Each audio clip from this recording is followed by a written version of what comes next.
Hello, everybody. Discipleship Gaming here with a devotional for you guys today.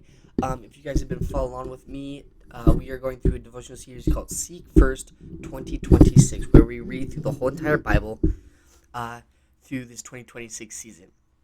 So today we're going to be looking at Proverbs, finishing off Proverbs chapter 1.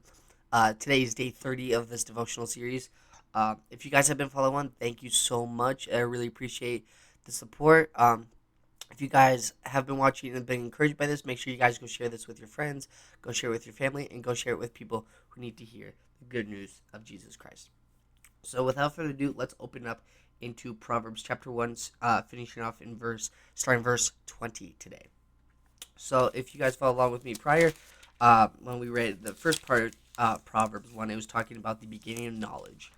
And one thing I love about Proverbs that King Solomon really did well with this is the fact that he puts emphasis on specific things and he makes analogies to help us understand what he's trying to say.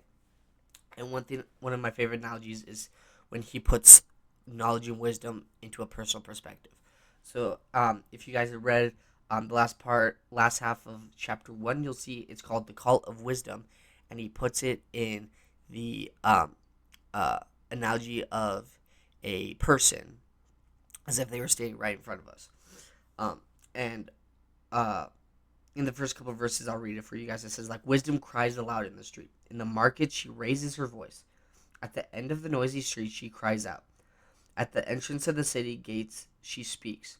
How long, O simple ones, will you love being simple? How long will scoffers delight in their scoffing and fools hate knowledge? Now, I really love this passage because it doesn't just put an emphasis on wisdom, but it helps us to understand what it looks like from a personal perspective of what it looks like when we see wisdom or use wisdom or how people treat wisdom per se. And one way I love looking at this is replacing wisdom with Christ, with God, because true wisdom, true knowledge, only comes from God. It only comes from Jesus. So I replace this in a way of putting Christ in that place. So saying Jesus cries aloud in the streets, in the markets, he raises his voice.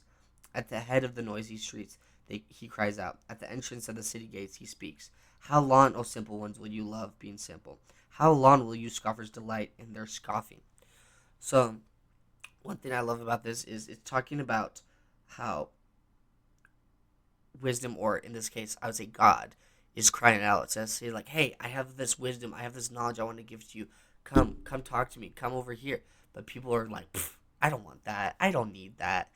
There's no need for that. I'm better than you. And because of that, he's like, okay, that's your choice. And if you choose that path of life, you'll see where it leads you. But I want you to know, there's nothing I can do if you go down that path. And I really like this because it puts in perspective of how we live our lives. So many people reject God. So many people reject Jesus. And Jesus is like, I have all this amazing knowledge for you that could literally save your life. And people are like, nah, I don't need that. Don't want it. And God's like, okay, that's the life you've chosen, so I'm going to let you live that life. But there's nothing I can do if you go down that path. And so many people fall down that path and they regret it. But one thing I love about Jesus, the best thing about Jesus is when we make mistakes and we turn around, he's right there waiting for us. It's just like the prodigal son, where the son realized he messed up and the father was waiting there, ready to welcome him home. And that's the same thing with Jesus.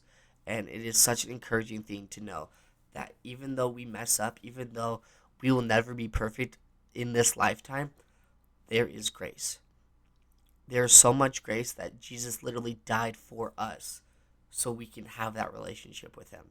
Because without him, we would all be dead. We would be non-existent because of our sin. We would never be able to go to heaven. We would all be burning in hell. And it's a scary thought to think about. But because of the grace of Jesus, we have that relationship with him. We can have that relationship with him. And just like in this passage, God is calling out to us. That wisdom, he's calling us for that relationship. He has all this knowledge, all this wisdom for us that he wants to give us. He's like, this is beneficial for you.